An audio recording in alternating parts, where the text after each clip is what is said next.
gentle listener, and welcome to Nocturnal Transmissions, the fortnightly podcast that brings you dark tales, both old and new, performed by your humble narrator, Kristin Holland. It's episode 111. 111. You know, there are those amongst us who believe that angels send us messages through numbers, 111 being one of the more potent combinations. How do they do it?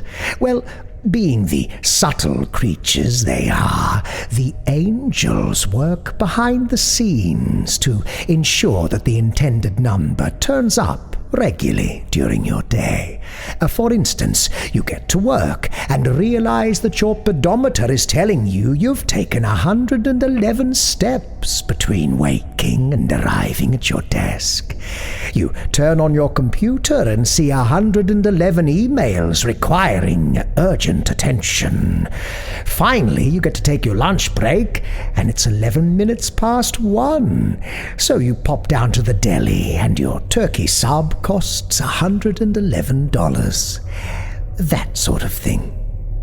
If you happen to have such an experience, as in this instance with the number 111, you have received a divine sign guiding you to pay careful attention to your thoughts and feelings as you are manifesting new beginnings in your physical reality. Isn't that delightful? Although, personally, I don't know if it warranted such a hideously expensive sandwich. Anyway, on this, our 111th episode, we just so happen to have a story about a chap who finds himself paying careful attention to his thoughts and feelings as he manifests new beginnings in his physical reality. Coincidence?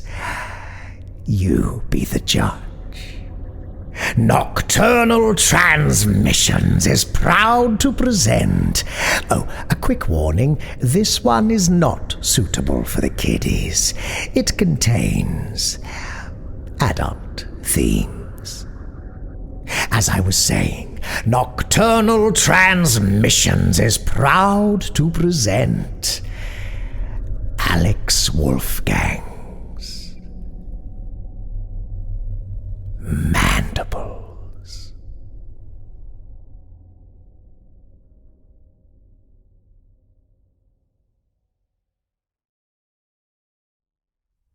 A ghost stood outside the Braxton Hotel.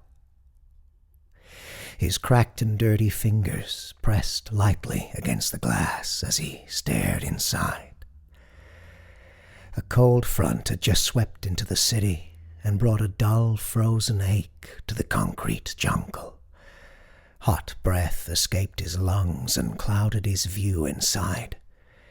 There were people in there, beautiful people with evening gowns and clean hair and dirty martinis that they sipped as they thought about beautiful things other than how to keep themselves warm and fed for a night.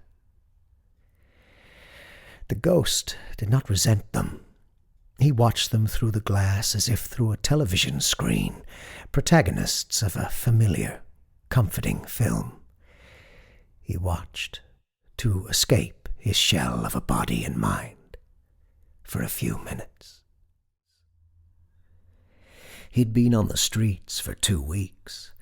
After 3 months without heroin, the rehab clinic told him that they needed the space for newer, fresher junkies. Part of him wanted to score again just for the food and shelter, but he wasn't sure they'd take him back. He didn't really want to relapse. Memories of dope sickness still swirled through his mind like noxious fumes. But he didn't want to be homeless anymore, either. It wasn't the first time that he'd done this. With no home, no job, no life, there are hundreds of hours in a day. Hundreds of hours to haunt the city, to watch families cross the street at the side of you, to peek into windows and imagine the possibilities other lives could bring. Yet the Braxton felt different. Many window scenes brought warmth and bliss, but the atmosphere of this hotel carried something more with it. The building itself had a presence like a hand-delivered invitation on a silver platter.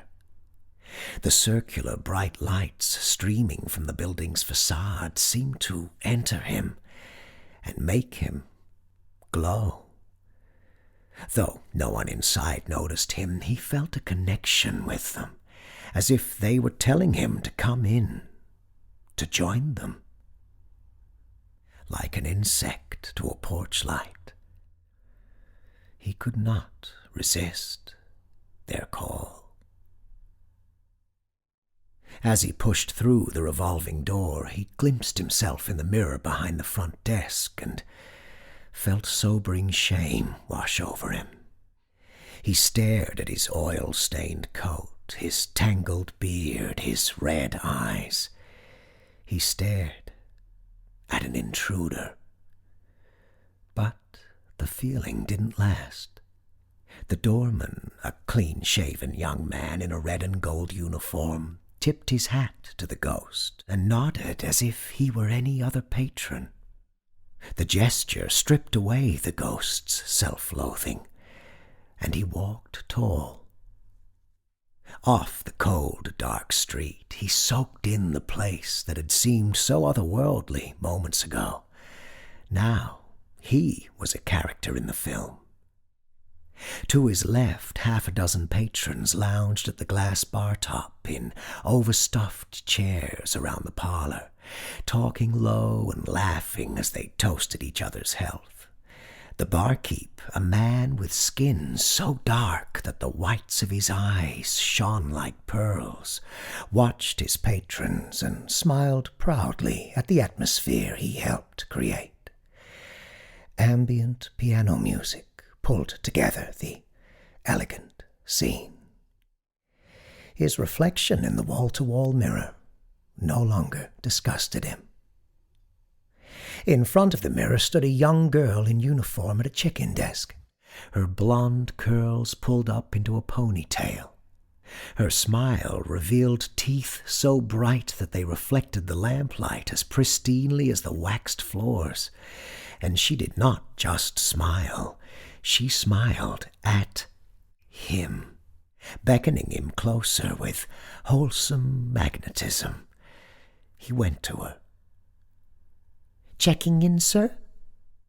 "Yes." The ghost's voice was gravelly with disuse. "Do you have a reservation?" "No." The young woman giggled and shook her head. "You aren't here as a guest, are you?" The ghost's heart dropped into his stomach. Why she'd taken him seriously until then he could not know, but feeling the ruse was over, he turned to leave. "You're here for a job, right?"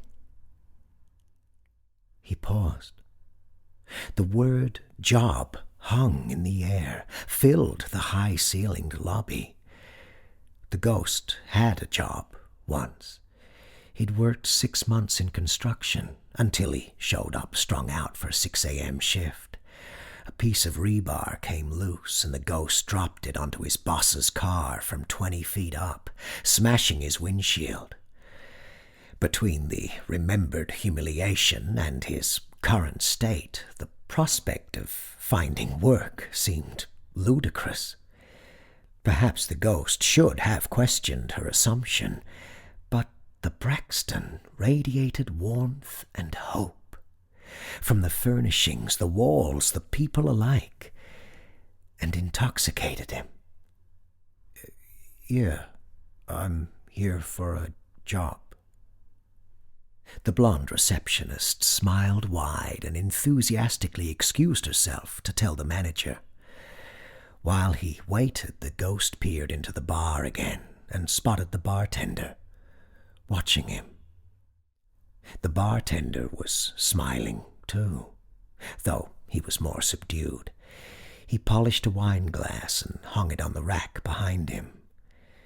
Turning back to the ghost, he lifted one hand in a half-wave, half-salute.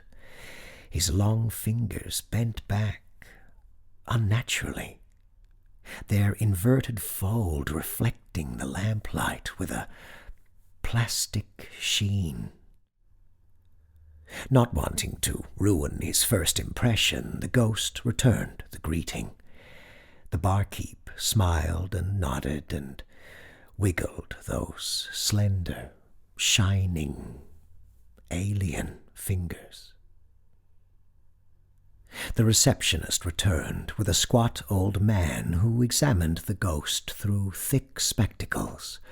The manager introduced himself as Lou, then led the ghost to a back office. In the small Spartan room, they sat across from one another in wooden chairs, staring across a wooden desk.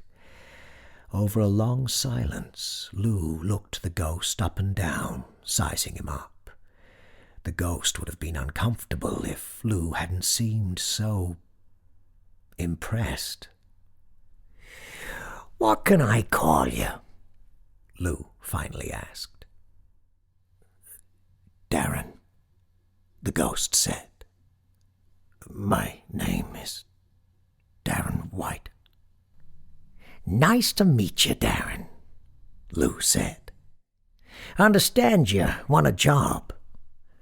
"It's true," Darren croaked. "I didn't come here looking for one. I just came to admire your hotel.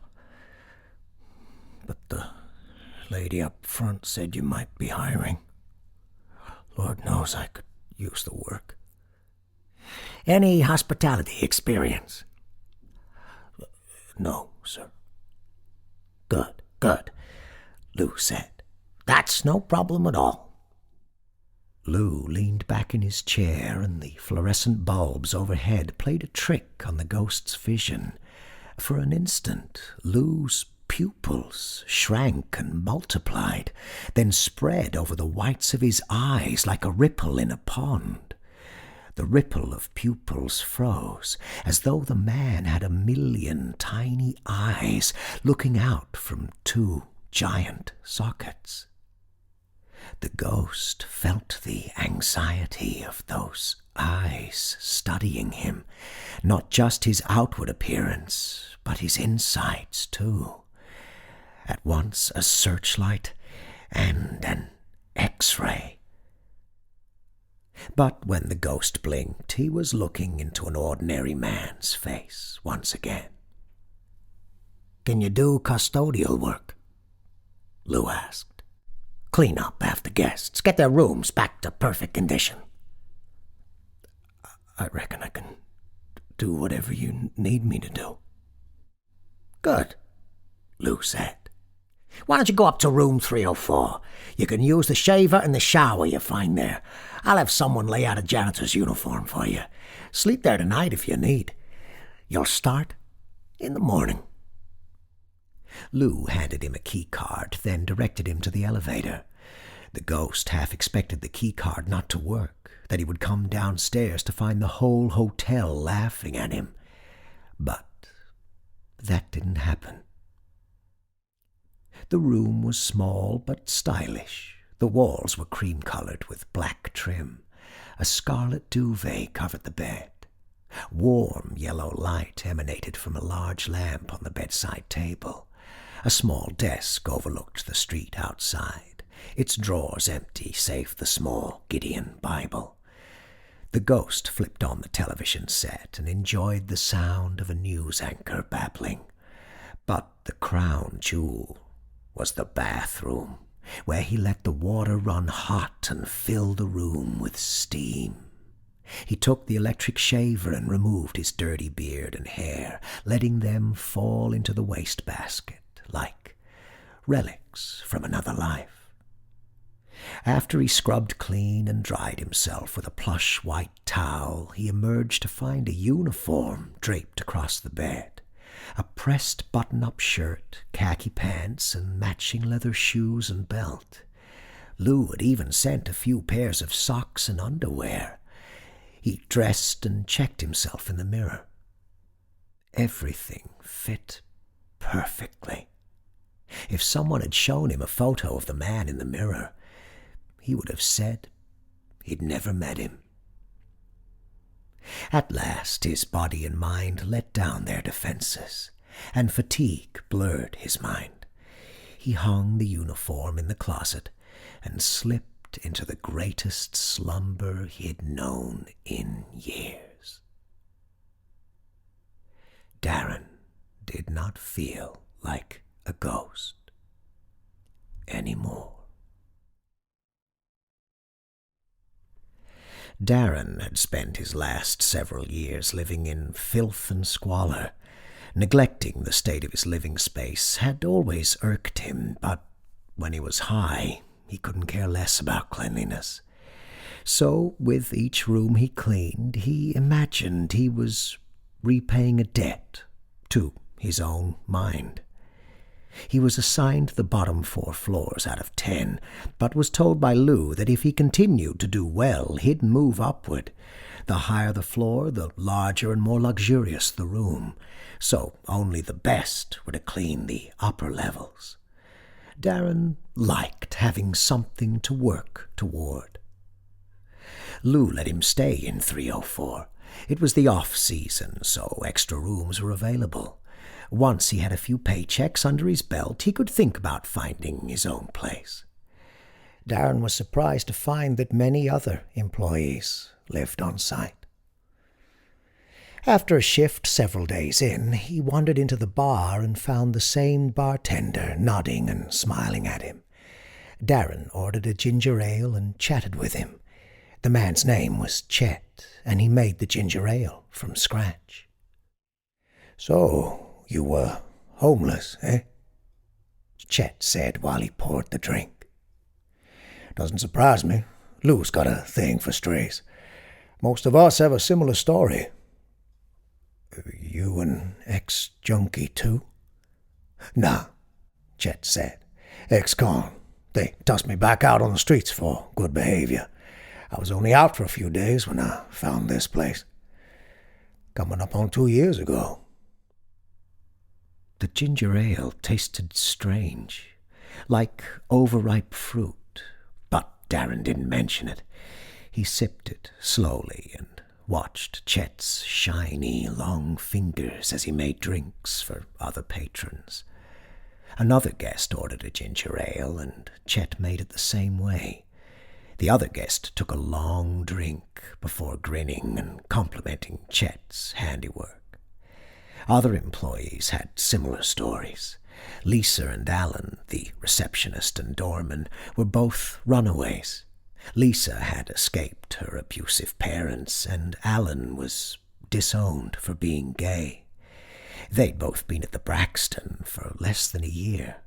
They told him this unprompted during a break one day, like they were eager for him to know. 2 weeks in, Lou pulled him aside and asked if he'd like to clean rooms on the 5th floor. Darren was thrilled at the fast promotion. Lou told him it was a more complicated process to clean these rooms, and he would be compensated accordingly. Guests on upper levels held their rooms to a higher standard. They had special needs he'd soon understand. Lisa joined him. She knew the procedure and happily agreed to train Darren. A double victory. Now that he'd been off the streets for a couple weeks, clean and sober for longer, the promise of a normal life was in his sights. Lisa's past was as dark as his, but her soul burned brightly, to say nothing of her good looks. "These 3 teeth are fake." She gave Darren a sideways smile as she grabbed a bottle of window cleaner from the cart, then tilted her head to show off her front left tooth and the 2 adjacent. "Dad punched them out after he botched a horse race." "They look real," Darren said. "No kidding. Lou made sure of that. Said I was too young and happy to be embarrassed to smile." She opened the door to 501 and led him inside. The room was nearly twice the size of his. The television was a flat screen, and the window opened onto a balcony with a stunning view of the city. The room wasn't very dirty. A few crumpled papers and take-out boxes littered the desk, and there was a puddle of water on the bathroom floor. "Looks like an easy one," Darren said. "Let's just see." Lisa walked over to the bed where the duvet was pulled up to the pillows. "Sometimes they like to hide their messes. I guess they get embarrassed." She giggled and pulled back the duvet. She revealed a dark orange human-sized stain on the white sheets. She gave Darren an "I told you so" look. "What is that stuff?" His stomach churned at the sight of the stain, the dark sheen of which reflected sunlight from outside. "Oh, who knows?" She threw her hands up. "Rich people get into some pretty weird stuff, but they pay good money for the cleanup. Grab the bottle of clear cleaner from the cart, will you?" Darren shuddered and went back to the cart. When he returned with the cleaner, he found Lisa huddled over the stain, looking at it closely. He passed the bottle to her and she sprayed the sheets. "You want to do the bathroom while I get this?" Sure." As he wiped down the sink and toilet, he heard the sound of rustling linen and open-lipped slurping. He tried to ignore it, but it persisted for several minutes. When he stepped out to investigate, Lisa was still huddled over the bed, but the sheets were stark white, the stain completely removed. The bottle of cleaner was still clutched in her hand. She'd used almost a quarter of it. She breathed heavily and stepped back as though dizzy. "Stuff is potent." She laughed. "Gets me lightheaded." He wasn't sure if she meant the cleaner or the mysterious orange residue. Later, when she'd stepped away to tidy the desk, he lifted the partially depleted bottle to his nose and sniffed. It did make him lightheaded. The smell seemed familiar, reminiscent of the ginger ale Chet had made him, but without the ginger. There were similar body-shaped stains in the other rooms, but he didn't ask any more questions about them. He wasn't sure he wanted to know. Thoughts of flirting with Lisa faded, at least for the time being. Her sunny disposition was no longer quite so endearing. On his 3rd day of cleaning the 5th floor by himself, he came across an occupied room. These were fairly common, of course, but the occupant of this room had failed to put the "Do Not Disturb" sign on the door. Whistling to himself, Darren stuck in his master keycard and opened it. The droning sound of suction halted his steps a moment too late. Long, slow, and labored, like a vacuum trying to suck up a bowl of gelatin. The creaking door caught the attention of the room's occupant, who fell silent as she turned to look at Darren. She was middle-aged, plump and blonde, and her expression betrayed only mild curiosity. The woman was hunched over the bed, her head twisting toward him at an angle that should have broken her neck. Below her was a pulsing mass. Thick and orange, it quivered beneath her and swelled between her fingertips. It made a faint gurgle, then popped. The woman's eyes went wide as though she had just heard a sensational secret.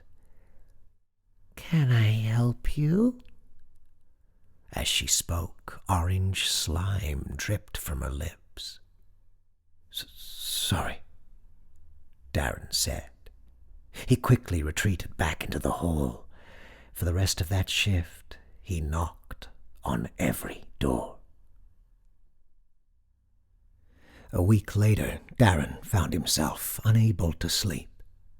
Though the room only hummed with the sound of the heater, that horrid suction rang in his ears. Each time he cleared his mind and had nearly tuned it out, a murmur of a low moan shot his eyes back open. He rolled over and checked the clock on his bedside table. Just after midnight. The hotel bar was open until 1. Resigned to wakefulness, he decided to clear his head with a drink. He got out of bed and put on the one set of clothes he had purchased since joining the hotel, a plain white shirt and a pair of blue jeans. A dozen patrons huddled around the tables. On the far side of the bar top, speaking quietly with Chet, was Lou. The manager's tie was loosened, his posture slumped. Darren took a seat beside him. Lou turned and grinned, his eyes hazy with the effects of his martini. "Evening, Darren. What brings you down here?" "Can't sleep."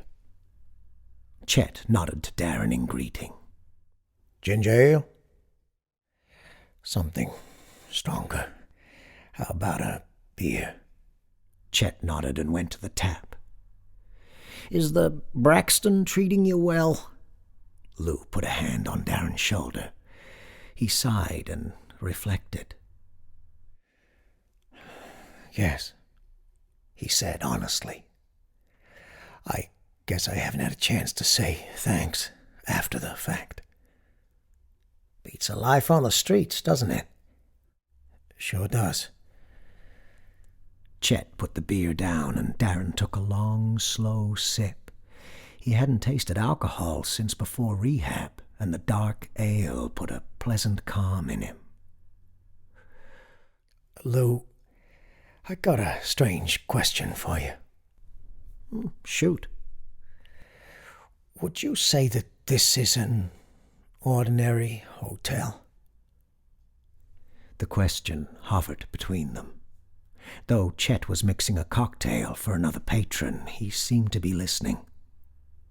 "Ordinary?" Lou repeated, staring at the back bar. "What do you mean, Darren?" "I guess I'm not sure," he said, then reconsidered. "I mean, do normal people stay here? Normal people living normal lives. Is there any difference between what goes on in this hotel compared to others?" Lou laughed, but didn't answer straight away. He took a long sip of his martini. When he turned back, his look was grave. "Darren, I asked if the Braxton is treating you well. You said yes. What are you implying now?" "Of course it has. Don't think I'm not grateful. I've just seen some things that, I don't know, man, they don't make sense." "Darren," Lou swiveled on his bar stool, "did it make sense when a rehab clinic kicked you out on the streets for being sober? Did it make sense that you walked in this door looking the way you did and I hired you on the spot?" "No," he admitted, "but that doesn't mean—" "Don't ask these kinds of questions," he said. "You aren't ready yet. Think of the alternatives. Darren swirled his beer in his glass and took a long gulp. Chet gave him a sidelong glance. Lou turned to the barkeeper. "Chet, did you ever have doubts about the Brexton?" "Sure I did," the tall man said. "We all do at first." "Do you still?" "No." "Why's that?" "I went to the 10th floor." "What's on the 10th floor?" Darren drained his glass. Lou began to speak when Chet cut him off. "Lou, don't," Chet said. "Not yet." "You'll get there." Lou put a hand on Darren's shoulder again. "Whatever you say." Darren nodded and pulled out his wallet to pay for the beer. When Chet reached for the money, his fingers brushed against Darren's and made him shudder. Tiny, bristling hairs jutted from the sides, but the fingers themselves felt hard and cold, like they were all nail. He looked into the bartender's eyes, and his vision played the same trick it had that first day. Chet's dark pupils split apart and filled the whites of his eyes, and they penetrated his mind. "What was your drug of choice, Darren?" Lou asked. "Heroin." "Nasty one." "Yeah, that stuff can ruin you."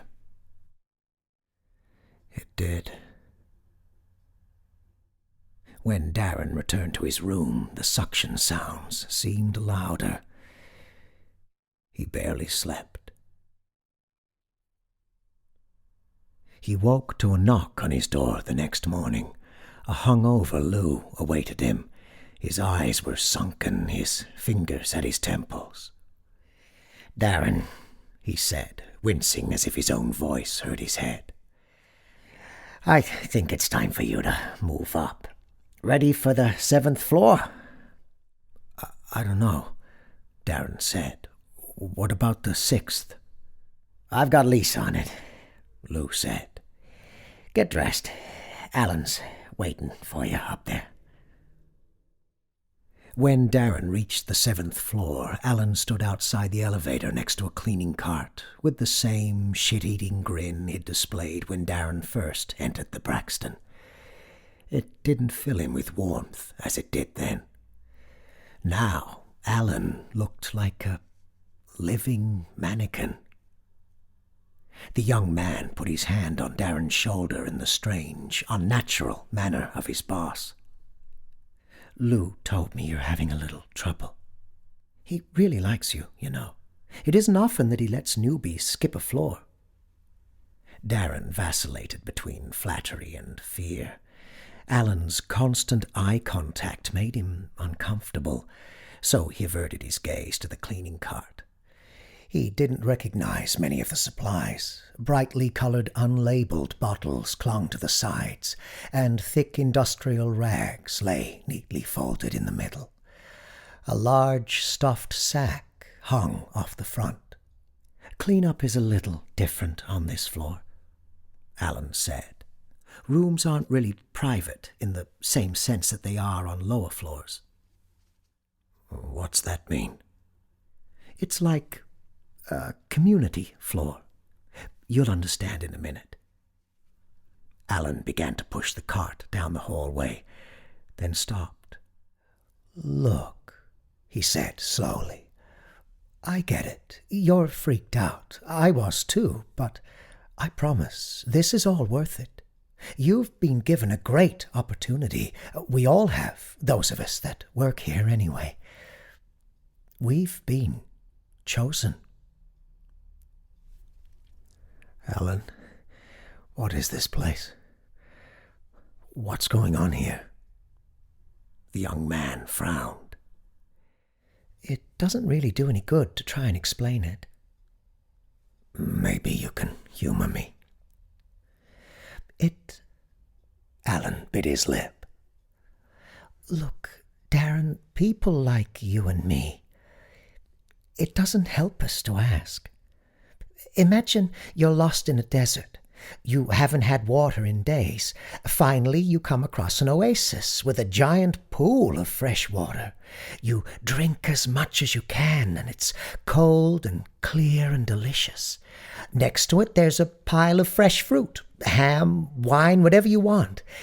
It all feels like a gift from God in the middle of unforgiving nothingness. But then you get to thinking, this doesn't make any sense. Why is it here? And then your mind manifests that doubt. It really doesn't make sense. Suddenly, it fades away. You realize you never ate or drank anything at all. You're passed out in the sand, still dying of thirst.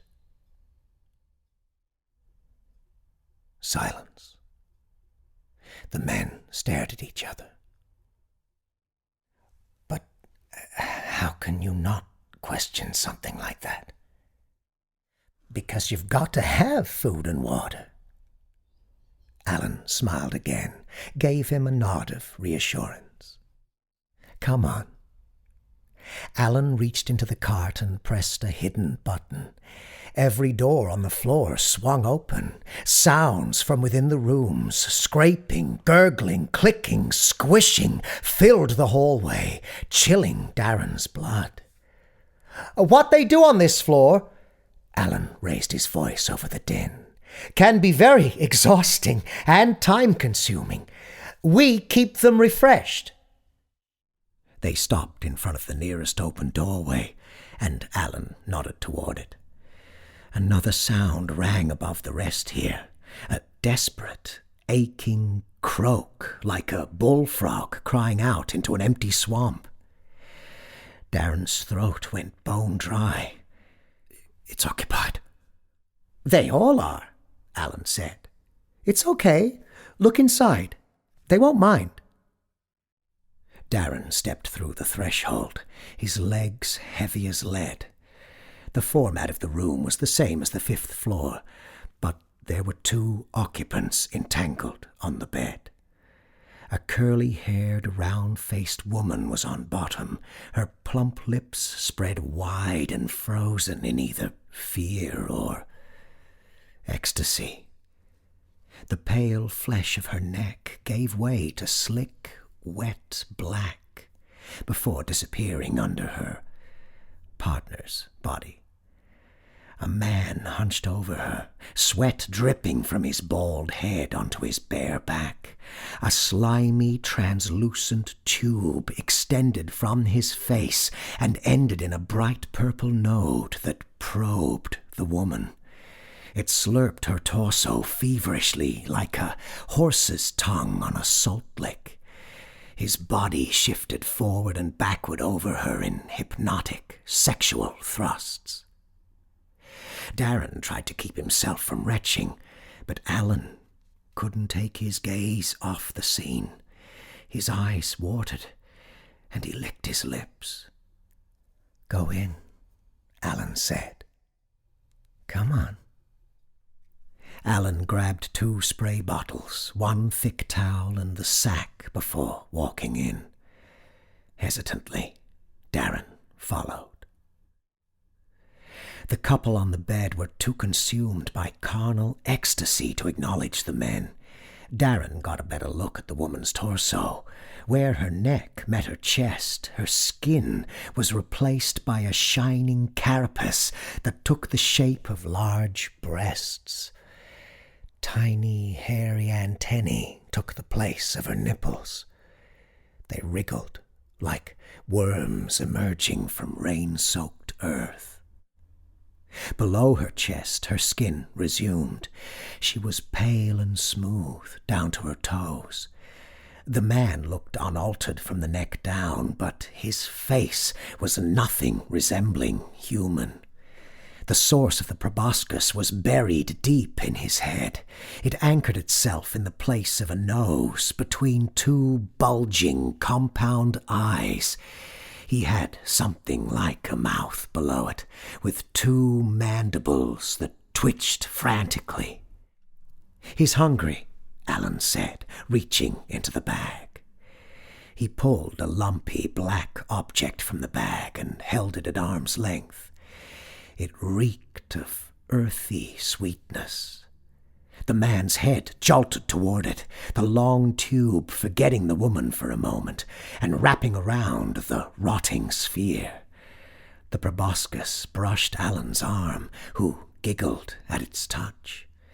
It wrapped around the sphere and jerked back, where the eager mandibles stuffed it inside.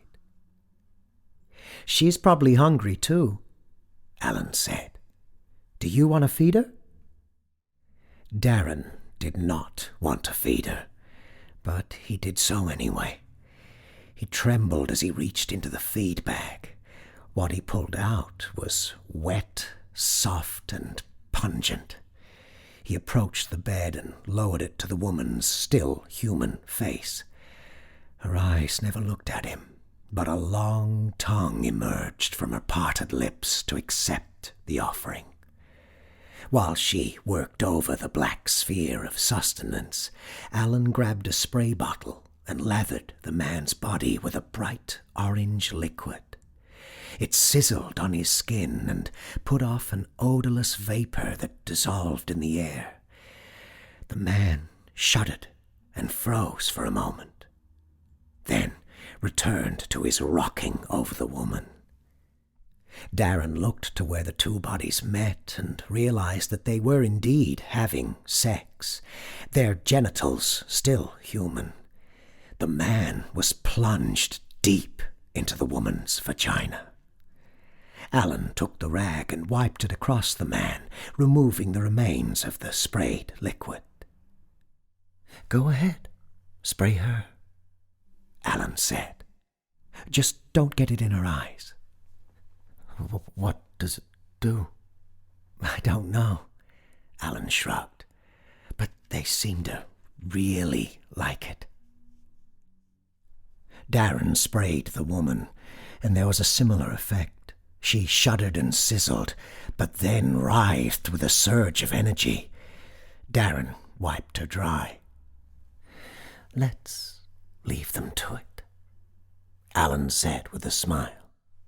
"There's a lot more, but it gets easier each time." They repeated the process through the rest of the morning. The occupants of each room were varying levels of human. Some only had human heads, their bodies scabbed over with shining carapaces and dozens of tickling hair-covered limbs. Others were almost entirely human. Their bodies fucked passionately, their eyes and mouths wide but without expression, ignoring the transformation in their flesh. Darren finally vomited in a room where a fully human woman was riding the shining phallus of a giant overturned pillbug.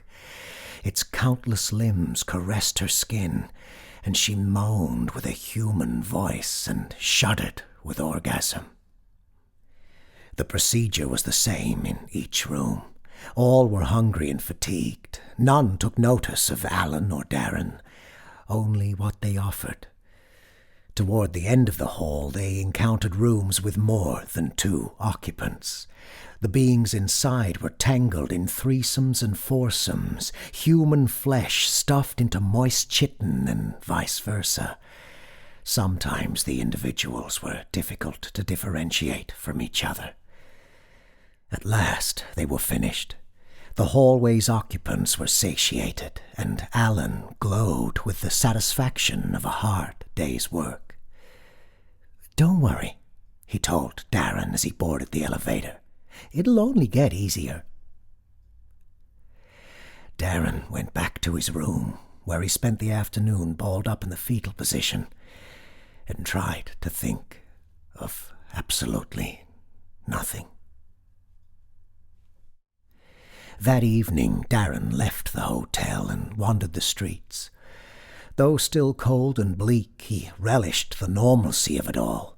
For 2 hours he walked without direction or purpose, happy to be among throngs of ordinary human beings, until he found himself on a familiar street, where he heard a familiar voice. "Yo, D!" Darren turned and saw a man with a long overcoat and dirty hair grinning at him through decayed teeth. "Handsome Hal." Darren forced a smile at his old dealer as he approached. "How are you?" "Ain't bad, ain't bad. You ain't been round for a while. Barely recognized you. You all cleaned up, boy." "I got a job." "No shit. You know, I always told you could work for me, get discounts and shit." Darren just stared at him, remembering how it felt to be a ghost. "You trying to scar me? I got some good shit."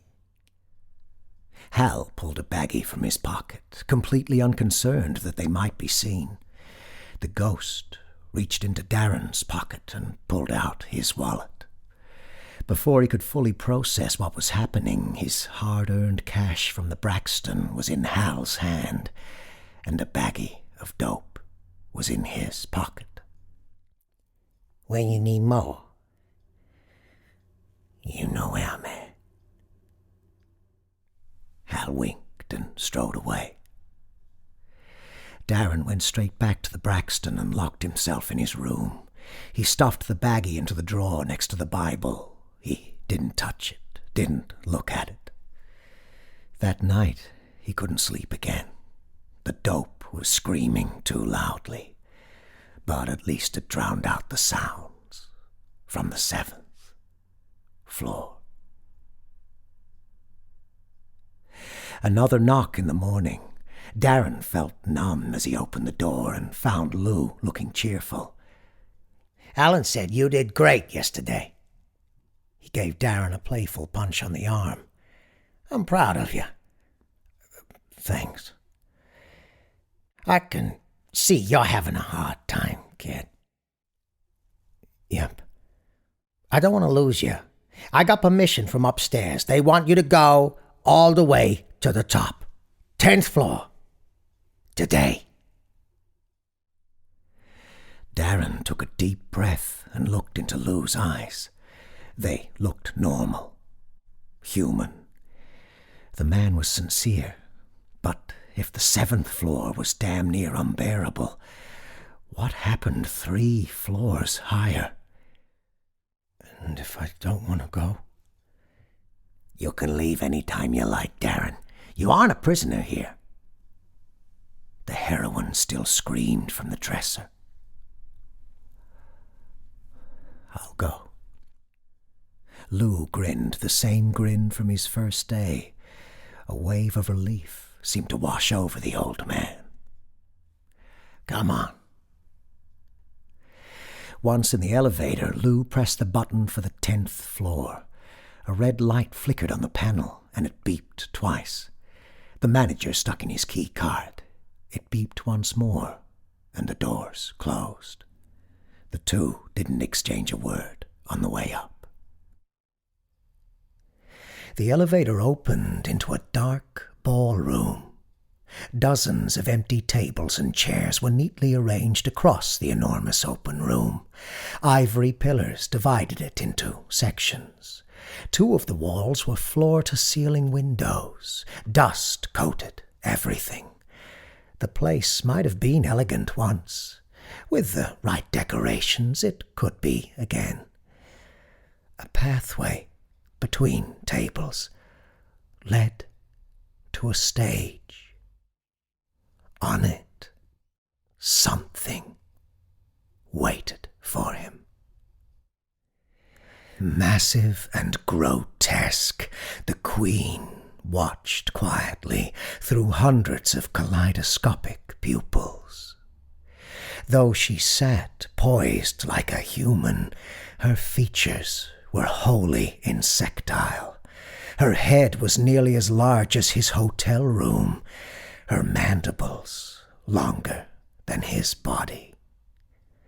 She cocked her head to the side, curious, and her spindly antennae flicked in the air. Her hard segments of carapace reflected the dim morning light. Limbs protruded all along the glistening thorax. They twitched and twisted together so that he couldn't make out where one ended and the next began. An enormous abdomen, so large that it must have been half her body mass, throbbed beneath the queen's weight, like a biological beanbag chair. The horrid sack culminated in a long, sharp point that dripped orange ooze and emitted wisps of steam.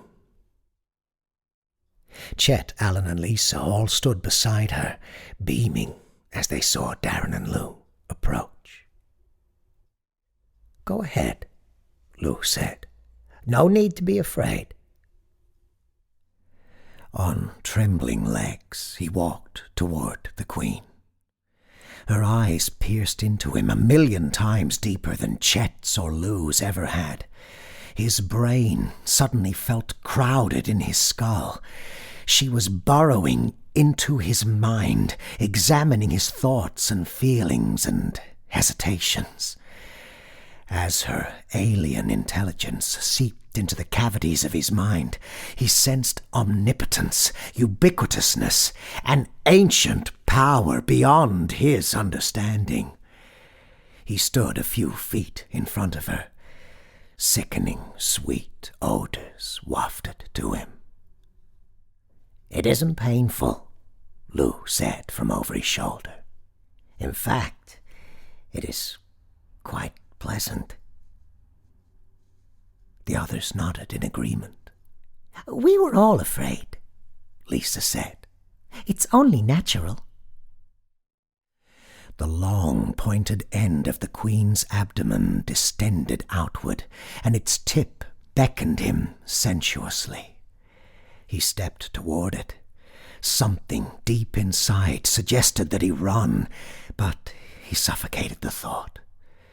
Now that she had entered his mind, he knew it would be futile to run.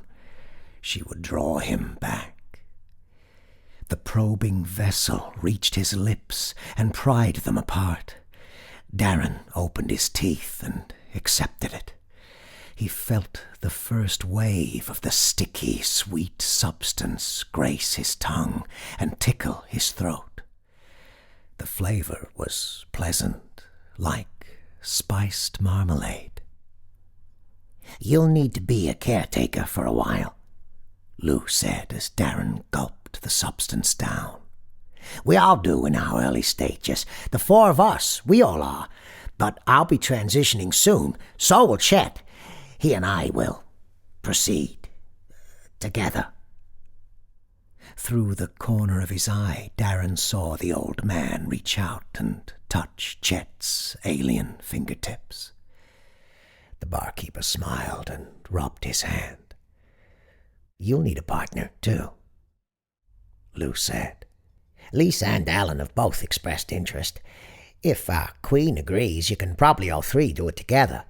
But that won't be for a long time." The pumping proboscis retracted from Darren's mouth, and he gasped for air. His stomach was full of the stuff. It sat pleasantly. Lisa and Alan both looked at him with wet eyes, desire and hope burning in their faces. He could feel the substance permeate the membrane of his stomach, spread to his other organs, encasing everything like amber. Tiny chemical changes were just detectable on the borders of Darren's consciousness as the molecules of the ghost's body were transformed, replaced. There was no turning back now. Not that he would have wanted to. Anyway.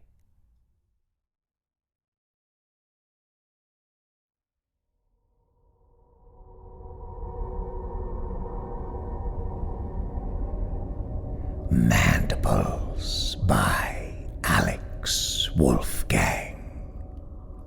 Mr. Wolfgang is a horror writer from Oklahoma City. His debut collection, Splinter and Other Stories, which contains the story Mandibles, is available now. You can find a link to his official website in the featured authors section of our official website, nocturnaltransmissions.com.au. Okay, do we have any new acolytes to welcome to the fold this week? Yes, we do. Draco Silverclaw and Youngberg. I think it's K. Youngberg, actually. Well, welcome K. Youngberg and Draco Silverclaw. P.S. Hello, Kel Wielden. I see you popped back to Minion, then you bounced back up to Acolyte again. What fun. I just thought I'd say hello. You've been supporting us since way back when. Bless your black little heart, Kel. Now, I do believe it's time to go gentle into that good night. But before we do, we wanted to let you know that our friends at Sanitarium magazine have just released their much-anticipated 4th volume of Dark Tales. Yes, they've done it again. We've ordered our copy already and can't wait to get our grubby little hands on it. Available through Amazon in paperback and ebook. By the way, this is not a paid advertisement. It's a recommendation. Speaking of recommendations, before we go, how about a quick installment of Nocturnal Transmissions Recommends? Oh, we haven't done one of these in ages. Now, anyone familiar with our tastes will know that we love a good vampire film here at Nocturnal Transmissions. It must be said, though, it's not often that something new comes along that adds anything fresh and interesting to the genre. However, I'm delighted to report that there is something new under the sun, as it were, and we recommend you check it out. Blood Red Sky. Exclusive to Netflix, I believe. When a group of terrorists attempt to hijack a plane mid-air, one of the passengers is forced to reveal a monstrous secret in order to protect her young son. I think you've guessed it. She's a bloody vampire, isn't she? Stakes on a plane, anyone? Anyone? No? All right. This joint German-US production is a fun ride, gentle listener. Now, sure, it has its faults, don't we all? But if you have a soft spot for bloodsuckers, this'll scratch your itch. So cook up some popcorn, mix up a Bloody Mary, and enjoy Blood Red Sky. Nocturnal Transmissions recommends it. This episode was brought to you with the generous assistance of our Patreon subscribers. A particular thank you goes out to our esteemed cohorts: Amy Clausen, Stephanie Saloka, Rachel Brown, Robert Troy Hampton Peterson, Joe Stinson, Abaddon, Sam Bell, Barry Jones, J.B., Stephen Andrews, Alex Brewis, Michael Wood, Adam, Eugene Petrie, Wayne Prince, and Evan Dooley. All non-public domain stories are featured with the permission of the authors. All voices and production are concocted by Kristin Holland. Until next time, as always, watch the skies, fear the dark, and don't trust anyone. especially yourself. Good night, gentle listener.